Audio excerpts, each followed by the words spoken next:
अस्सलामुअलैकुम व्यूअर, मैं हाँ सरफराज भट्टी ते तुसी मेरा चैनल वेखदे पे हो सरफराज किसान पाकिस्तान।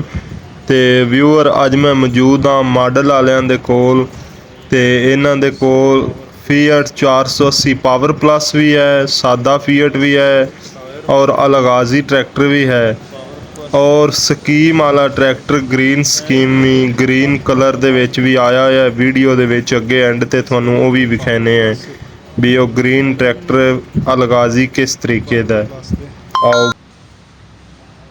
है जनाब अलगाजी शाहकार ट्रैक्टर बलां, अलगाजी बलां ट्रैक्टर है। पैंथर दे विच टायर ने, पावर पैंथर दे, लेकिन यह ट्रैक्टर भी अच्छे हैं।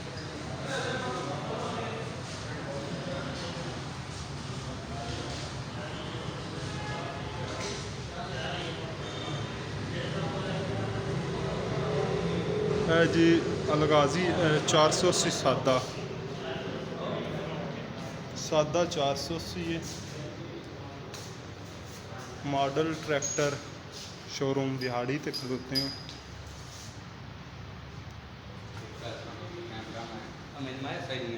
आ जाता मैसेज चेक करो ना। नसीर है ही पावर प्लस बेहतरीन।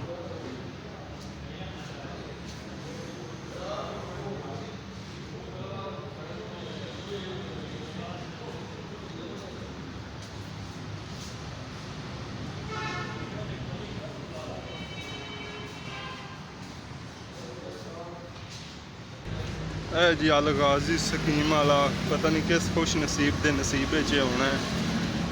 चेक करो जी, बहुत अच्छा ट्रैक्टर है, फुल ब्रांड है जी। 850 दियाँ जिन्नियां धुम्मां मच गई ने, 850 दियां अजे आया तो नहीं शोरूम ते, लेकिन आ जा मॉडल वाले कोल जनाब मौजूद है। ते मॉडल वाले खास डीलर ने, लेकिन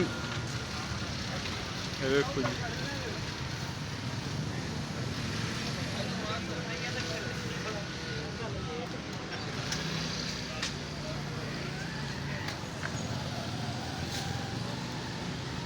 ये भी बाहर खलोते ने। अलगाजी चेक करो उससे बाबो लाए जाने यार दसना की चीज़ चेंज हुई है। गुडियर तरीके बाद इतने फ्रंट टायर अच्छे ने। आ जाता भाई मैसेज लगा 640 वैसे उन्हें बना सोना दिता ही। ट्रैक्टर के टायर 16 दे नहीं हैं, कोई मसला ही नहीं।